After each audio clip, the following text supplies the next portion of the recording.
नमस्कार। आज बात करने जा रहा हूं एम्बुलेंस स्कैम को लेकर के। मैं उस स्कैम की बात नहीं करूंगा जिसमें यूट्यूबर हिंदुस्तानी भाऊ अपनी पब्लिसिटी के लिए एम्बुलेंस को बुक करता है, घूमता है और पुलिस उसको पकड़ लेती है, उसकी बात नहीं करूंगा। इस महामारी के वक्त एम्बुलेंस 1000 रुपए किलोमीटर से भी ज्यादा का चार्ज कर रही है। 44 से ज्यादा किलोमीटर चला भी नहीं पेशेंट और 50,000 का बिल उसके हाथ में थमा दिया, उसकी बात नहीं करूंगा। बात करूंगा आपकी बिहार की। पप्पू यादव के ट्वीट के बाद देखो, मैं आपको बता दूं, फॉर्मर कैबिनेट मिनिस्टर और स्पोक्स पर्सन बीजेपी के हैं राजीव प्रताप रूडी।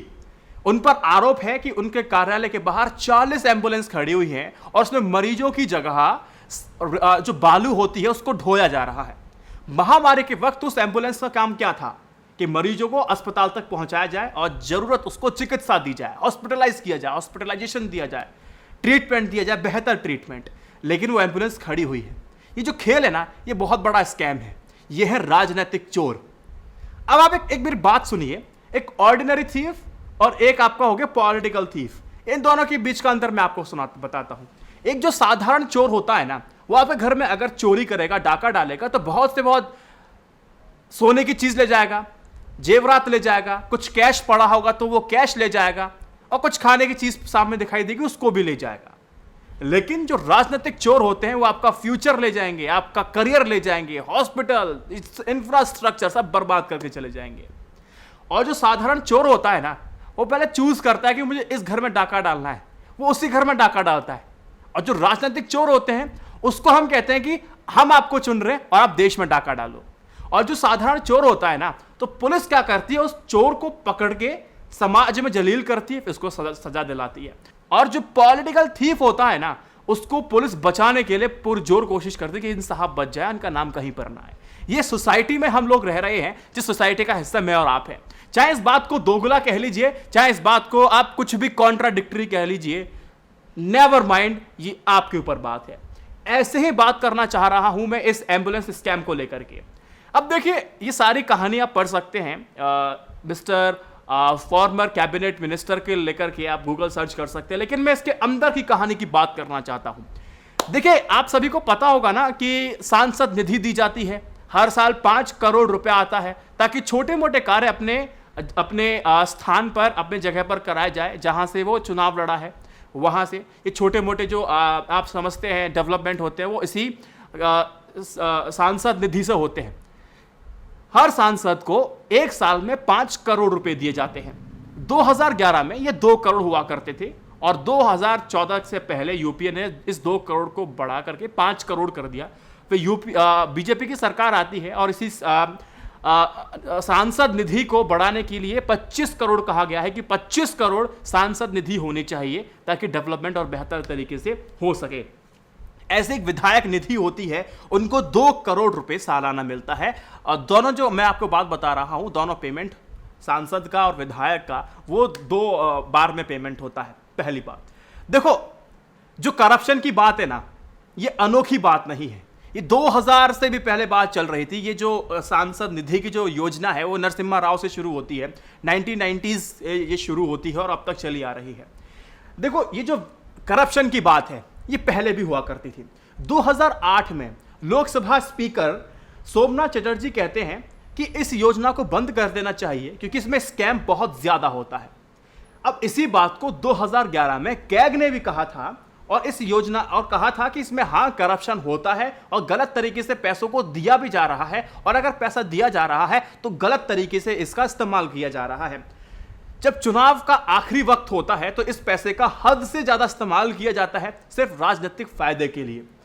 और आपने एक बात और देखा होगा कि ये जो आप चलो ठीक है, पैसा लगा तो पब्लिक में रहे, लेकिन आप अगर देखेंगे इनके पैसे लगाने के तरीके को, जहां इनके समर्थक ज्यादा होते हैं वहां पर ये पैसा ज्यादा लगाते हैं।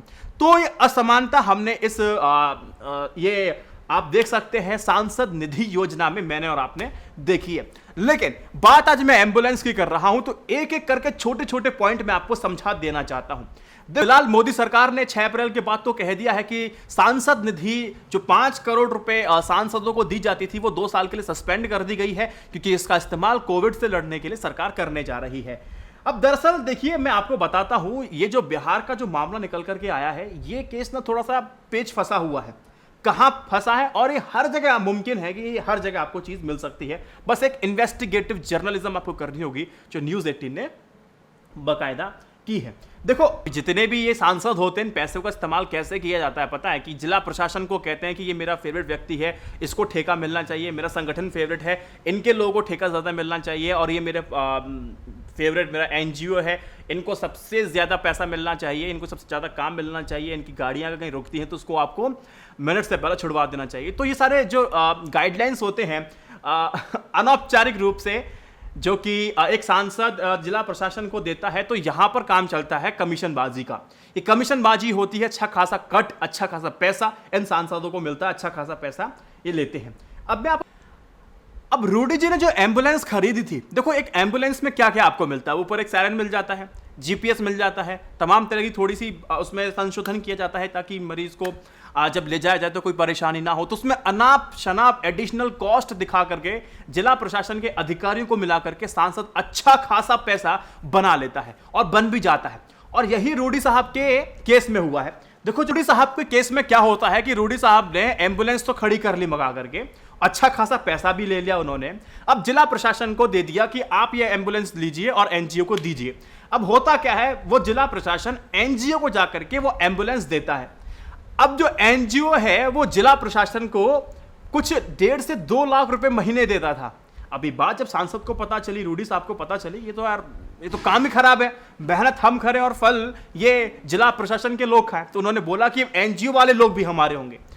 अब देखिए, जिस लोकसभा सीट से रूडी साहब आते हैं वो एक गांव का इलाका है, ठीक है। अपने संसदीय कोष से करोड़ों की एम्बुलेंस खरीद ली, लेकिन किसी एक एनजीओ को देने के बजाय रूडी साहब क्या करते हैं, वो अलग अलग ग्राम पंचायतों के संचालन के लिए अलग अलग पंचायत प्रतिनिधियों को सौंपने का निर्णय लेते हैं, ताकि जो उनका कंट्रोल है उनके ऊपर रहे। जब उन प्रतिनिधियों के सामने अपनी टर्म्स एंड कंडीशन इन साहब ने रखी, रूडी साहब ने, कि आपको इतना पैसा, इतना कट हमें हर महीने देना होगा, तो ये सारे जो प्रतिनिधि हैं ये मुकर जाते हैं और कहते हैं कि हम आपकी एम्बुलेंस नहीं लेंगे, और आपका जो एग्रीमेंट है हम इस पर अपनी मोहर भी नहीं लगाते हैं। अब जिला प्रशासन ने इसमें बहुत कुछ नहीं किया। अब होता क्या है, जितनी एम्बुलेंस को लेकर डिस्प्यूट था, अब ये जो फॉर्मर कैबिनेट मिनिस्टर हैं, इनके कार्यालय के पीछे सारी एम्बुलेंस को खड़ा करवा दिया।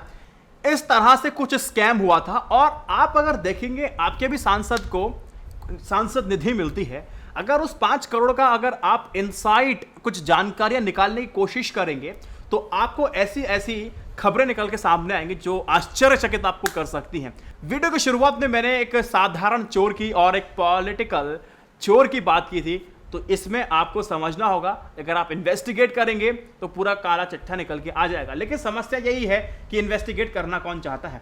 वीडियो को मैं अंत करूं तो मैं आपको बता देता हूं कि इस सांसद निधि का किस तरह से दुरुपयोग होता है। देखो, आपको पता है, जो दिल्ली के सांसद थे मनोज तिवारी, उन्होंने सांसद निधि से 3 गुना दामों में 200 ई रिक्शा खरीद लिए थे। एक ई रिक्शा की जो कीमत थी 70, 80, 90 और 1,10,000 से ऊपर नहीं थी। लास्ट एक ई रिक्शा को कम से कम कितने में खरीदा? 2.25 लाख, और उसका इस्तेमाल भी नहीं हुआ और वो कबाड़ा बन गए। भाजपा के ईस्ट एमसीडी के गैराज में 2 साल पहले खरीदे गए इसी 200 गाड़ियों में खड़ी कूड़े में तब्दील हो जाती हैं, इसका इस्तेमाल नहीं होता है। सिर्फ बीजेपी की बात नहीं है, अगर मैं और भी इन्वेस्टिगेट करने लगा तो बहुत सारे पार्टी के नेताओं की बात निकल के सामने आएंगी। हमने देखा है करप्शन इस लेवल पे होता है कि हमें ग्राउंड लेवल पर विकास नहीं दिखता है, लेकिन पुल की मरम्मत कागज पे होना शुरू हो जाती है कि हाँ विकास कराया, पुल को शुरुआत भी हो गया, कई साल हो गए खड़े खड़े और उसमें कुछ प्रॉब्लम आ गई है तो कंस्ट्रक्शन थोड़ा और करना पड़ेगा, इसको और मरम्मत कर देते हैं, तो वो पुल का भी निर्माण होना शुरू हो जाता है। तो ये कहानी बहुत आम है, बहुत कॉमन है। लेकिन एम्बुलेंस स्कैम आपको पता होना चाहिए, ये सारी जो मैं आपको बात बता रहा हूँ हर जगह एप्लीकेबल होती है। मुझे उम्मीद है कि आपको बात समझ में आई होगी।